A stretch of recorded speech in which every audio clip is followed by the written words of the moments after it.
ಕರಿತೀವಿ. 2010ರಿಂದ 2025 ಯಾರು ಹುಟ್ಟಿದಾರೋ ಅವರಿಗೆ ನಾವು ಆಲ್ಫಾ ಜನರೇಷನ್ಸ್ ಅಂತ ಕರಿತೀವಿ. ಸೊ ಟೆಕ್ನಾಲಜಿ ಜೊತೆನೇ ಹುಟ್ಟಿದ್ದಾರೆ ಅವರು.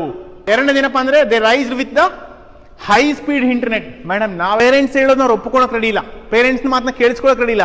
What ever they want technology, Google ಮೇಲೆ ಒಪ್ಕೊಳಕ್ ರೆಡಿ ಇದ್ದಾರೆ.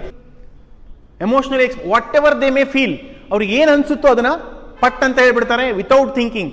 ಏನಾಗುತ್ತೋ ಏನೋ ಅದೇನು ಎಕ್ಸ್ಟ್ರಾ ಯೋಚನೆ ಮಾಡೋದು. They rise with a small family because of that emotionally tolerance ಇಲ್ಲ ಅವ್ರ ಹತ್ರ.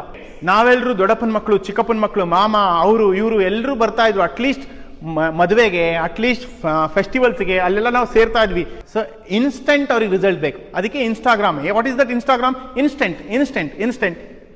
ಸೊ ಇನ್ಸ್ಟೆಂಟ್ ರಿಸಲ್ಟ್ ಬಂದ್ರೆ ನಾನು ಪಾರ್ಟಿಸಿಪೇಟ್ ಮಾಡ್ತೀನಿ, ಇನ್ಸ್ಟೆಂಟ್ ರಿಸಲ್ಟ್ ಬಂದಿಲ್ಲ ಅಂದ್ರೆ ನಾನು ಪಾರ್ಟಿಸಿಪೇಟ್ ಮಾಡಲ್ಲ ಅನ್ನೋ ಮೆಂಟಾಲಿಟಿ.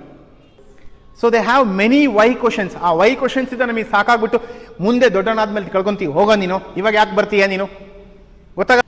ಅಪ್ರಿಷಿಯೇಷನ್ಸ್ ಆದ್ರೂ ರಿವಾರ್ಡ್ ಆದ್ರೂ ಅವರಿಗೆ ಬೇಗ ಬೇಕು ಮೇಡಮ್, ಬೇಗ ಬೇಕು. ಕ್ವಿಕ್ ರಿವಾರ್ಡ್ ಬೇಕು, ಕ್ವಿಕ್ ಅಪ್ರಿಷಿಯೇಷನ್ಸ್ ಬೇಕು. So than this is called alpha generation. ಈ ಆಲ್ಫಾ ಜನರೇಷನ್ನ ಟೀಚರ್ ನೀವೆಲ್ಲರೂ, ಅಂದ್ರೆ ನಾನು, ನೀವೆಲ್ಲರೂ ಕೂಡ ಇವಾಗ ಹೇಳಿ ನಮ್ಮ ಪ್ರಿಪರೇಷನ್ ಹೆಂಗಿದೆ ಇವ್ರನ್ನ ಡೀಲ್ ಮಾಡೋಕೆ.